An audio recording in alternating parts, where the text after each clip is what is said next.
First card ನನಗೆ 4 of ಸಾರ್ಡ್ಸ್ ಬಂದಿದೆ. 4 of ಸಾರ್ಡ್ಸ್ ಯಾರಿಗೂ ನೀವು ಗುಡ್ ಬೈ ಹೇಳ್ತಾ ಇದ್ದೀರಾ ಅಥವಾ ನಿಮ್ಮ ಪಾರ್ಟ್ನರ್ ನಿಮಗೆ ಗುಡ್ ಬೈ ಹೇಳ್ಬೋದು ಈ ಮಂತಲ್ಲಿ. ಮೂವಿಂಗ್ ಫಾರ್ವರ್ಡ್ ಅಂತ ಕಾರ್ಡ್ ಹೇಳುತ್ತೆ.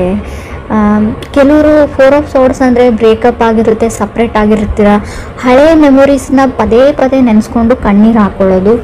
4 ಆಫ್ ಸಾರ್ಡ್ಸ್ ನಿದ್ದೆ ಬರದೇ ಇರೋದು, ಕಣ್ಣಿಗೆ ನಿದ್ದೆನೇ ಬರ್ತಾ ಇಲ್ಲ, ಬರೀ ಹಳೆ ನೆನಪುಗಳು. ಲುಕಿಂಗ್ ಎಟ್ ಓಲ್ಡ್ ಮೆಮೊರೀಸ್ ಅಂತ ಹೇಳುತ್ತೆ. ಫೋಟೋಸ್, ಅದೇ ಫೋನಲ್ಲಿರೋ ಫೋಟೋಸ್ ನೋಡ್ತೀರಾ, ಫೋನಲ್ಲಿರೋ ವಿಡಿಯೋಸ್ ನೋಡ್ತೀರಾ, ಅದೇ ಹಳೆ ಮೆಸೇಜಸ್ನ ರೀಡ್ ಮಾಡ್ತೀರಾ, ಓದ್ತಾ ಇರ್ತೀರಾ, ಬಟ್ ನಿಮ್ಮ ಕಣ್ಣಲ್ಲಿ ಕಣ್ಣೀರು ಮಾತ್ರ ಸ್ಟಾಪ್ ಆಗಲ್ಲ ಅಂತ ಕಾರ್ಡ್ ಕ್ಲಿಯರಾಗಿ ಹೇಳ್ತಾ ಇದೆ. ಇದು ನೀವೇ ಮಾಡ್ತಾ ಇದ್ದೀರಿ ಅಂತ ಅಲ್ಲ, ನೀವು ಕನೆಕ್ಟ್ ಆಗಿರೋ ವ್ಯಕ್ತಿ ಕೂಡ ಇದನ್ನು ಸಫರಿಂಗ್ ಅಂತ ಹೇಳ್ತೀನಿ. ತುಂಬಾ ಸಫರ್ ಮಾಡ್ತಾ ಇದ್ದರೆ 4 ಆಫ್ ಸಾರ್ಡ್ಸ್ ಬರುತ್ತೆ. ಅದು ದುಃಖ ನಿಮಗೆ ತಡ್ಕೊಳ್ಳೋಕ್ಕೆ ಆಗಲ್ಲ, ಕಣ್ಣಿಗೆ ನಿದ್ದೆನೇ ಬರಲ್ಲ ಅಂತ. ಸೆಕೆಂಡ್ ಕಾರ್ಡ್ ನನಗೆ 6 ಆಫ್ ಸಾರ್ಡ್ಸ್ ಬಂದಿದೆ. ಡಿಫ್ರೆಂಟ್ ಸ್ಟೇಟ್ಸ್ನ ರೀಪ್ರೆಸೆಂಟ್ ಮಾಡೋದು 6 of swords. Exploring, thinking good and bad ಅಂತ ಹೇಳ್ತೀವಿ. ಇದನ್ನು ಮಾಡಿದ್ರು ಒಳ್ಳೇದಾಗುತ್ತಾ, ಇದನ್ನು ಮಾಡಿದ್ರು ಕೆಟ್ಟದ್ದಾಗುತ್ತಾ ಅಂತ. Thinking good and bad. Emotions, waters in your eyes ಅಂತ ಹೇಳುತ್ತೆ. ಆಲ್ರೆಡಿ ಹೇಳಿದ್ದೀನಿ ನಾನು, 4 ಆಫ್ ಸಾರ್ಡ್ಸ್ ಬಂದಾಗ ನಿಮಗೆ ಕಣ್ಣಲ್ಲಿ ನೀರನ್ನ ಸ್ಟಾಪ್ ಮಾಡ್ಕೊಳ್ಳೋಕ್ಕೆ ಆಗಲ್ಲ. 6 ಆಫ್ ಸಾರ್ಡ್ಸ್ನು ಅದೇ ಹೇಳುತ್ತೆ. ತುಂಬ ದೂರ ಇದ್ದಾರೆ ಅವರು, ಡಿಸ್ಟೆನ್ಸ್ ಇದೆ ಇಬ್ಬರ ಮಧ್ಯೆ, ಬೇರೆ ಊರಲ್ಲಿ ಇರ್ತಾರೆ ಅವರು ನೀವು, ಬಟ್ ಆದರೂ ನಿಮ್ಮ ಮನಸ್ಸು ಆ ಜಾಗದಲ್ಲಿದೆ, ಅವ್ರ ಮನಸ್ಸು ಇಲ್ಲಿದೆ ಅಂತ ಕ್ಲಿಯರಾಗಿ ಹೇಳ್ತಾ ಇದೆ. ಥರ್ಡ್ ಕಾರ್ಡ್ ನನಗೆ ಸ್ಟಾರ್ ಕಾರ್ಡ್ ಬಂದಿದೆ. ಕೆಲವ್ರಿಗೆ ಸ್ಟಾರ್ ಕಾರ್ಡ್ ತುಂಬ ಡಿಪ್ರೆಷನ್, ನೋವನ್ನ ತಂದ್ಕೊಡೋ ಕಾರ್ಡ್ ಅಂತ ಹೇಳ್ತೀನಿ. ಗಿಲ್ಟಿ ಫೀಲ್ ಮಾಡ್ಕೊಳ್ತೀರಾ, ರಿಗ್ರೆಟ್ ಇರುತ್ತೆ ನಿಮಗೆ ಆ್ಯಂಡ್ ಅದರ್ ಪರ್ಸನ್ಗೂ ಕೂಡ ಅಂತ ಕಾರ್ಡ್ ಹೇಳುತ್ತೆ. ಬಟ್ ಲೆಟ್ ಗೋ ಅಂತ ಹೇಳ್ತೀನಿ. ಸೊ ಏನೇ ಆಗಲಿ ಲೈಫಲ್ಲಿ ಒಳ್ಳೆಯದಕ್ಕೆ ಆಗುತ್ತೆ ಅಂತ ಸ್ಟಾರ್ ಕಾರ್ಡ್ ಹೇಳುತ್ತೆ. ಡ್ರೀಮ್ ಬಿಗ್ ಅಂತ ಹೇಳುತ್ತೆ. ಅವ್ರಿಗಂತಲೂ ಬೆಟರ್ ಪರ್ಸನ್ ನಿಮಗೋಸ್ಕರ ವೇಟ್ ಮಾಡ್ತಾ ಇರ್ಬೋದು. ಸೊ ಇನ್ಯಾವತ್ತೂ ಅವ್ರು ನನಗೆ ಸಿಗಲ್ಲ ಅಂತ ನಿಮ್ಗೆ ಅನಿಸಿರ್ಬೋದು ಅಂತಲೂ ಕಾರ್ಡ್ ಹೇಳುತ್ತೆ. ಫೋರ್ತ್ ಕಾರ್ಡ್ ಸ್ಟ್ರೆಂತ್ ಕಾರ್ಡ್ ಬಂದಿದೆ. ಸೊ ನಿಮ್ಮ ಹತ್ರ ಸ್ಟ್ರೆಂತ್ ಇದೆ ಅಂತ ಹೇಳುತ್ತೆ. ಸ್ಟಾರ್ ಕಾರ್ಡ್ ಬಂದ್ಬಿಟ್ಟು ನಮಗೆ ಸ್ಟ್ರೆಂತ್ ಕಾರ್ಡ್ ಬಂದರೆ ಏನು ಹೇಳ್ತೀವಿ, ಎಷ್ಟೇ ದುಃಖ ಆಗಿರಲಿ, ಎಷ್ಟೇ ಏನೇ ಆಗಿರಲಿ ಲೈಫಲ್ಲಿ you are able to face anything ಅಂತ ಹೇಳುತ್ತೆ. Anything and everything right now ಅಲ್ಲಿ ನೀವು ಆ ಸಿಚುವೇಶನ್ನಲ್ಲಿದ್ದರೆ ಎಲ್ಲನೂ ಫೇಸ್ ಮಾಡ್ತೀರಾ, ನೀವು ಎಲ್ಲನೂ ಹೆದರಿಸ್ತೀರಾ. ಫಿಫ್ತ್ ಕಾರ್ಡ್ ನನಗೆ ಸನ್ ಕಾರ್ಡ್ ಬಂದಿದೆ. ಸೊ ನೀವೆಲ್ಲ ಆಟೋಮೆಟಿಕ್ ನೀವು ಹೀಲ್ ಆದಾಗ, ಅದರಿಂದ ಹೊರಗಡೆ ಬಂದಾಗ, ಸನ್ ಕಾರ್ಡ್ ನಾವು ಟ್ಯಾರೋ ಡೆಕ್ಕಲ್ಲೇ ತುಂಬ ಪಾಸಿಟಿವ್ ಕಾರ್ಡ್ ಅಂತ ತುಂಬ ಸರ್ತಿ ಹೇಳಿದ್ದೀನಿ ನಾನು.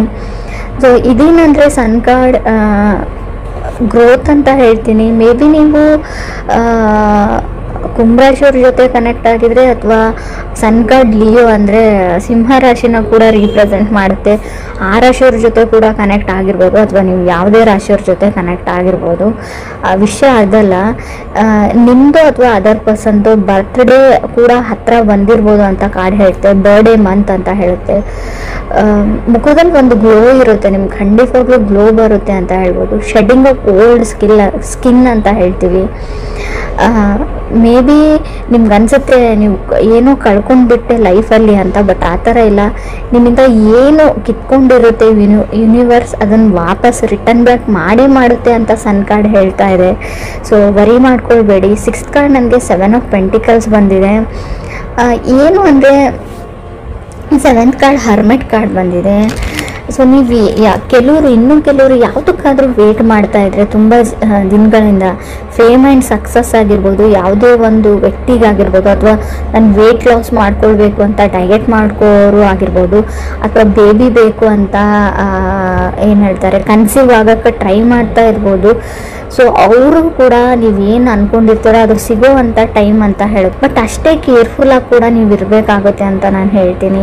ಯಾವುದೇ ರೀತಿ ರಿಸ್ಕ್ ತೊಗೊಳ್ಳೋದು ಬೇಡ ಅಂತ ಕೂಡ ಹೇಳ್ತಾ ಇದೆ ಕಾರ್ಡು. ಈ ಹೇರ್ ಕಾರ್ಡ್ ನನಗೆ 6 ಆಫ್ ಪೆಂಟಿಕಲ್ಸ್ ಬಂದಿದೆ. ನಿಮ್ಮ ಹತ್ರ ತುಂಬ ಜನ ಹೆಲ್ಪ್ ಕೇಳ್ತಾರೆ, ಸೊ ನೋ ಹೇಳೋದನ್ನು ಕಲೀರಿ ಅಂತ ಕಾರ್ಡ್ ಹೇಳುತ್ತೆ. ಎಲ್ಲನೂ ನಾನು ಮಾಡಿಬಿಡ್ತೀನಿ, ಎಲ್ಲ ನನ್ನಿಂದ ಆಗುತ್ತೆ ಅಂತ ಯಾವುದೂ ಇರಲ್ಲ. ನನ್ನಿಂದ ಆಗಲ್ಲ, ನನಗೆ ಬೇರೆ ಕೆಲಸ ಇದೆ ಅಂತ ಹೇಳ್ಬೋದು. ಎಮೋಷ್ನಲಿ ಮೆಚ್ಯೂರ್ ಆಗ್ತೀರಾ 6 ಆಫ್ ಪೆಂಟಿಕಲ್ಸ್ ಇರೋದ್ರಿಂದ. You are deserving the best ಅಂತ ಕಾರ್ಡ್ ಹೇಳುತ್ತೆ. 9th ಕಾರ್ಡ್ 7 ಆಫ್ ಪೆಂಟಿಕಲ್ಸ್ ಬಂದಿದೆ. ನಿಮ್ಮ ಡ್ರೀಮ್ಸು ನಿಮ್ಮ ಹತ್ರ ಬರ್ತಾ ಇದೆ, ಬರುತ್ತೆ ಅಂತ ಕೂಡ ಹೇಳುತ್ತೆ. ಎಷ್ಟೇ ಕಷ್ಟ ಆದಮೇಲೂ, ಕತ್ಲಾದ್ಮೇಲೆ ಬೆಳಕು ಬರೋ ಥರ ಇದು. ತುಂಬ ಕಷ್ಟನ ನೋಡಿದರೆ ಖಂಡಿತವಾಗ್ಲೂ 9th ಕಾರ್ಡ್ 7 ಆಫ್ ಪೆಂಟಿಕಲ್ಸ್ ಇದೆ, 10th ಕಾರ್ಡ್ ನನಗೆ 7 ಆಫ್ ಕಪ್ಸ್ ಇದೆ. ಡ್ರೀಮ್ಸ್ ಕಮ್ಸ್ ಟ್ರೂ ಅಂತ ಹೇಳ್ತೀವಿ. ಅದಕ್ಕೂ ಒಂದು ಕ್ಲಾಸ್ ಇದೆ. 11th ಕಾರ್ಡ್ 9 ಆಫ್ ವಾಂಡ್ಸ್ ಬಂದಿರೋದ್ರಿಂದ ನೀವು ತುಂಬ ಸರ್ತಿ ಹರ್ಟ್ ಆಗಿದ್ದೀರಾ ಆ್ಯಸ್ ಅ ಪರ್ಸನ್ ಅಂತ ಕಾರ್ಡ್ ಹೇಳುತ್ತೆ. As a person so money times ನಿಮ್ಮ ಟ್ರಸ್ಟು ಬ್ರೇಕ್ ಆಗಿದೆ, ಟ್ರಸ್ಟ್ ಇಶ್ಯೂಸ್ ಇದೆ ರಿಲೇಷನ್ಶಿಪ್ಪಲ್ಲಿ. ಸೊ ಅವ್ರು ನಂಬಲಾ ಬೇಡವಾ, ತುಂಬ ಗೊಂದಲಗಳು, ಕನ್ಫ್ಯೂಷನ್ಸ್ ಇದೆ, ಏನೇನೋ ಅನುಮಾನಗಳು ಸ್ಟಾರ್ಟ್ ಆಗಿದೆ, ನಿಮಗೆ ಸ್ಟಾರ್ಟ್ ಆಗುತ್ತೆ ಕೂಡ ಕೆಲವರಿಗೆ. 12th ಕಾರ್ಡ್ ನನಗೆ ವೀಲ್ ಆಫ್ ಫಾರ್ಚೂನ್ ಇದೆ, ಬಟ್ ನೀವು ಕೊನೆಯದಾಗಿ ನೀವೇ ವಿನ್ ಆಗ್ತೀರಾ ಅಂತ ಕಾರ್ಡ್ ಹೇಳುತ್ತೆ. ತುಂಬ ಬರ್ತ್ ಆಫ್ ಬಿಗ್ ಐಡಿಯಾಸ್ ಅಂತ ಹೇಳುತ್ತೆ. ಪರ್ಚೇಸಿಂಗ್ ಹೋಮ್, ಕಾರ್, ಗೋಲ್ಡ್, ನೀವು ಟ್ರಾವೆಲ್ ಮಾಡಿ ನಿಮ್ಮ ತಾಯಿನ ನೋಡೋಕ್ಕೆ ಹೋಗ್ತೀರಾ, ವೆಕೇಷನ್ಸ್ ಅಂತ ಹೇಳುತ್ತೆ. ನಿಮ್ಗೇನಾದರೂ ಮಕ್ಕಳಿದ್ರೆ ಅವರು ಖುಷಿಯಾಗಿರ್ತಾರೆ ಅಂತ ಹೇಳುತ್ತೆ. ಫ್ರೀ ಆಫ್ ಪ್ರಾಬ್ಲಮ್ಸ್ ಅಂತ ಹೇಳ್ತೀನಿ. ಸೊ ಆದಷ್ಟು ಗ್ರೀನ್ ಕಲರ್ನ ಯೂಸ್ ಮಾಡಿ ಅಂತ ಹೇಳ್ತೀವಿ. ಗ್ರೀನ್ ಕಲರ್ ಬಟ್ಟೆಗಳು, ಗ್ರೀನ್ ಕಲರಲ್ಲಿ ವಾಲ್ ಪೇಂಟಿಂಗ್ಸ್ನು, ಗ್ರೀನ್ ಕಲರ್ ಜ್ಯುವೆಲರಿ ಆಗಿರ್ಬೋದು, ರಿಂಗ್ ಆಗಿರ್ಬೋದು, ಹೇರ್ ಬ್ಯಾಂಡ್ಸ್ ಆಗಿರ್ಬೋದು, ನಿಮ್ಮ ಶರ್ಟ್ ಪ್ಯಾಂಟ್ಸ್ ಎನಿಥಿಂಗ್ ಆಗಿರ್ಬೋದು. ನೀವು ಜೆಂಟ್ಸ್ ಆಗಿದ್ದರೆ ಆದಷ್ಟು ನಿಮಗೆ ಹಣದ ಪ್ರಾಬ್ಲಮ್ ಇದ್ದರೆ ಗ್ರೀನ್ ಈಸ್ ಮನಿ ಅಂತ ಕರಿತೀವಿ. ಸೊ ಎಲ್ರಿಗೂ ಅನ್ವಯಿಸಲ್ಲ ಫ್ರೆಂಡ್ಸ್, ನಿಮಗೆ ನಿಮ್ಮ ಚಾರ್ಟಲ್ಲಿ ನಿಮ್ಮ ಕಾರ್ಡಲ್ಲಿ ಶೋ ಆಗ್ತಾ ಇರೋದ್ರಿಂದ ಆದಷ್ಟು ಗ್ರೀನ್ ಕಲರ್ನ ಯೂಸ್ ಮಾಡಿ ಅಂತ ಹೇಳ್ತೀನಿ. ಕೆಲವರಿಗೆ ನಾನು ಹೇಳ್ತೀನಿ, ಮುಂಚೆ ಆಗಿರ್ಬೋದು ಬಾಡಿ ಶೇಮಿಂಗ್ ಅಂತ ಕರಿತೀವಿ ನಾವು. ಸೊ ಆ ಥರ ನಾನು ದಪ್ಪ ಇದ್ದೀನಿ, ನಾನು ಚೆನ್ನಾಗಿಲ್ಲ, ನಾನು ಬ್ಲ್ಯಾಕ್ ಇದ್ದೀನಿ, ನಾನು ಕೂದಲಿಲ್ಲ, ಆ ಥರ ಎಲ್ಲ ಯೋಚನೆಗಳು ನಿಮಗೆ ಬರುತ್ತೆ. ನನ್ನ ಸ್ಕಿನ್ ಸರಿ ಇಲ್ಲ, ಆ ಥರ ನಿಮ್ಮ ಕಾನ್ಫಿಡೆನ್ಸ್ ಲೋ ಆಗೋ ಇಶ್ಯೂಸ್ ಕೂಡ 7 ಆಫ್ ಕಪ್ಸ್ ಇರೋದ್ರಿಂದ ಬರುತ್ತೆ. ಇವಾಗಲೇ ಹೇಳ್ತಾ ಇದ್ದೀನಿ, ಡ್ರೀಮ್ ಬಿಗ್ ಅಂತ ಹೇಳ್ತೀವಿ ನಾವು. ಲಾ ಆಫ್ ಅಟ್ರಾಕ್ಷನ್ನ ಯೂಸ್ ಮಾಡಿ. ಸೊ ನಾನು ಇದಕ್ಕೆ ನಾನು ಯಾರು ಚೆನ್ನಾಗಿಲ್ಲ, ಚೆನ್ನಾಗಿರ್ತಾರೆ, ದಪ್ಪ ಇದ್ದಾರೆ, ಸಣ್ಣ ಇದ್ದಾರೆ, ಅದು ಯಾವುದು ಮ್ಯಾಟ್ರ್ ಆಗಲ್ಲ. ಸೊ ನಮ್ಮ ಬಗ್ಗೆ ನಮ್ಗೆ ಕಾನ್ಫಿಡೆಂಟ್ ಇರಬೇಕು ಅಷ್ಟೇ. ಎಲ್ಲರೂ ಅವ್ರವ್ರ ಮಟ್ಟಕ್ಕೆ ಅಥವಾ ಅವ್ರವ್ರ ತಿಳುವಳಿಕೆಗೆ ಬಿಟ್ಟಿದ್ದು. ಸೊ ನೀವು ಚೆನ್ನಾಗಿರೋ ದೃಷ್ಟಿಯಿಂದ ನೋಡಿದರೆ ನೀವು ಚೆನ್ನಾಗೇ ಇರ್ತೀರ. ಸೊ ಯಾರೋ ಏನೋ ಹೇಳ್ತಾರೆ ಅಂತ ನೀವು ತಲೆ ಕೆಡಿಸ್ಕೊಳ್ಬೇಡಿ ಅಂತ ಹೇಳ್ತೀನಿ. ಡ್ರೀಮ್ ಬಿಗ್ ಅಂತ ಹೇಳ್ತೀವಿ. ಸೊ ನಿಮ್ಮ ಡ್ರೀಮ್ಸು ಟ್ರೂ ಆಗೋ ಟೈಮ್ ಇದೆ. ಸೊ ನೀವು ಯಾರಿಗಾದ್ರೂ ವೇಟ್ ಮಾಡ್ತಾ ಇದ್ರೆ, ಕಮ್ಯುನಿಕೇಷನ್ 7 ಆಫ್ ಪೆಂಟಿಕಲ್ಸ್ ಮತ್ತು ಸನ್ ಕಾರ್ಡ್ ಇರೋದ್ರಿಂದ ನೀವೇ ಟ್ರೈ ಮಾಡಿ, ಅವ್ರಿಗೆ ಒಂದು ಹಾಯ್ ಹೇಳೋಕ್ಕೆ ಟ್ರೈ ಮಾಡಿ ಅಂತ ಹೇಳ್ತೀನಿ. ಬರೀ ಅವ್ರ ಫೋಟೋಸ್ ನೋಡಿ ಅಥವಾ ಅವ್ರ ಪ್ರೊಫೈಲ್ ನೋಡಿ ಸುಮ್ಮನಾಗಬೇಡಿ. ಅಥವಾ ಆಲ್ರೆಡಿ ಅವ್ರಿಗೆ ಗರ್ಲ್ ಫ್ರೆಂಡ್ ಇರ್ಬೋದು, ಇದ್ದಾರೆ ಅಂತ ನೀವೇ ಫ್ರೀ ಇಮ್ಯಾಜಿನೇಷನ್ ಎಲ್ಲ ಮಾಡ್ಕೊಳ್ಳೋಕೆ ಹೋಗಬೇಡಿ. ಕಮ್ಯುನಿಕೇಟ್ ಮಾಡಿ, ನಿಮ್ಗೇನು ವಿಷಯ ಇದೆ, ನಿಮ್ಮ ಫೀಲಿಂಗ್ಸ್ನ ಎಕ್ಸ್ಪ್ರೆಸ್ ಮಾಡ್ಕೊಳ್ಳಿ ಅಂತ ಕಾರ್ಡ್ ಹೇಳುತ್ತೆ. ಸೊ ಅವ್ರು ನೋ ಆದರೂ ಹೇಳಿ, ಎಸ್ ಆದರೂ ಹೇಳಿ, ದ್ಯಾಟ್ ಡಸಂಟ್ ಮ್ಯಾಟರ್ ಅಂತ ನಾನು ಹೇಳ್ತೀನಿ. ಅಟ್ಲೀಸ್ಟ್ ನಿಮ್ಮ ಟೈಮ್ ಸೇವ್ ಆಗುತ್ತೆ. ಸೊ ಅವ್ರಿಗೆ ವೇಟ್ ಮಾಡ್ಕೊಂಡು ಕೂಡೋದಾದರೂ ನೀವು ಬಿಡ್ತೀರಾ, ನಿಮ್ಮ ಟೈಮ್ ಆ್ಯಂಡ್ ಮನಿ ಎರಡೂ ಸೇವ್ ಆಗುತ್ತೆ ಅಂತ ಕಾರ್ಡ್ ಹೇಳ್ತಾ ಇದೆ. ಅಥವಾ ನೀವು ಮ್ಯೂಚುವಲಿ ಯಾರ ಜೊತೆನೋ ಫ್ರೆಂಡ್ಸ್ ಥರ ಇರ್ತೀರಾ, ಫ್ರೆಂಡ್ಸ್ ಥರ ಓಡಾಡ್ತೀರಾ. ಸೊ ನಿಮಗೆ ಅವ್ರ ಮೇಲೆ ಫೀಲಿಂಗ್ಸ್ ಇದೆ. ಅಥವಾ ಕ್ರಾಸ್ ವಾಚರ್ಸ್ ಯಾರಾದರೂ ನೋಡ್ತಾ ಇದ್ದರೆ 7 ಆಫ್ ಕಪ್ಸ್ ನನಗೆ ಕಾರ್ಡ್ ಬಂದಿರೋದ್ರಿಂದ ಸೊ ಹೇಳ್ಕೊಳ್ಳೋಕ್ಕಾಗಿಲ್ಲ ಅಂತ ಹೇಳ್ಕೊಂಡು ಬಿಡಿ ಅಂತ ಹೇಳುತ್ತೆ. ಯಾಕಂದರೆ ಮಿಸ್ ಆಪರ್ಚುನಿಟೀಸ್ ಆಗೋವಂಥ ಚಾನ್ಸಸ್ ಇದೆ. ಮತ್ತು 9 ಆಫ್ ವಾಂಡ್ಸ್ ಇರೋದ್ರಿಂದ ಈ ಮಿಸ್ಅಂಡರ್ಸ್ಟ್ಯಾಂಡಿಂಗ್ ಅಂತ ಹೇಳ್ತೀವಿ, ಟ್ರಸ್ಟ್ ಇಶ್ಯೂಸ್ ಬರ್ಬೋದು. ನೀವೇ ಮಿಸ್ಅಂಡರ್ಸ್ಟ್ಯಾಂಡಿಂಗ್ ಮಾಡ್ಕೊಳ್ಬೋದು, ಬೇರೆಯವ್ರ ಬಗ್ಗೆ ತಪ್ಪಾಗಿ ತಿಳ್ಕೊಳ್ಳುವಂಥ ಚಾನ್ಸಸ್ ಇದೆ. ಮತ್ತು ಇದರಿಂದ ನೀವು ಅದರ್ ಪರ್ಸನ್ಗೆ ಹರ್ಟು ಮಾಡ್ಬೋದು ಈ ಮಂತಲ್ಲಿ ಅಂತ ಹೇಳುತ್ತೆ. ಸೊ ನಿಮಗೆ ಯಾರೇ ಏನೇ ಹೇಳಿರಲಿ, ಥರ್ಡ್ ಪರ್ಸನ್ ಯಾರನ್ನೋ ಯಾರ ಜೊತೆನೇ ನೋಡಿರಲಿ, ನೀವು ಏನು ಹೇಳ್ತೀವಿ ನಾವು, ನೀವೇ ಕಣ್ಣಾರೆ ನೋಡಿದರೂ ಕೂಡ ಇನ್ನೊಂದು ಸರ್ತಿ ಅದನ್ನು ಪ್ರಮಾಣಿಸಿ ನೋಡ್ಕೊಳ್ಳಿ ಅಂತ ನಾನು ಹೇಳ್ತೀನಿ. ಸೊ ನೀವು ಮಿಸ್ಅಂಡರ್ಸ್ಟ್ಯಾಂಡಿಂಗ್ ಮಾಡಿಕೊಂಡು ಅದರ್ ಪರ್ಸನ್ಗೆ ಹರ್ಟ್ ಮಾಡೋವಂಥ ಚಾನ್ಸಸ್ ಇದೆ.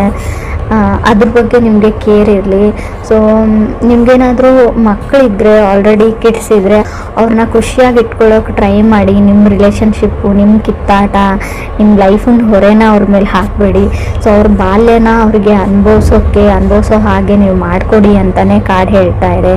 ವೆಕೇಷನ್ಸ್ಗೆ ಹೋಗಿ ಅವ್ರ ಜೊತೆ ಟೈಮ್ ಸ್ಪೆಂಡ್ ಮಾಡಿ ಮಕ್ಕಳ ಜೊತೆ ಅಂತ ಕೂಡ ಕಾರ್ಡ್ ಕ್ಲಿಯರ್ ಆಗಿ ಹೇಳ್ತಾ ಇದೆ. ಬಟ್ ಸೋ ಮನಿ ಹರ್ಟ್, ನಿಮಗೆ ಹರ್ಟ್ ಆಗ್ತೀರ, ತುಂಬ ಹರ್ಟ್ ಆಗುವಂಥ ಚಾನ್ಸಸ್ ಇದೆ. ಸೊ ನಾನು ಮುಂಚೆನೇ ಹೇಳ್ತಾ ಇದ್ದೀನಿ, ಅದನ್ನೆಲ್ಲ ಮನಸ್ಸಿಗೆ ಇಟ್ಕೊಳ್ಬೇಡಿ.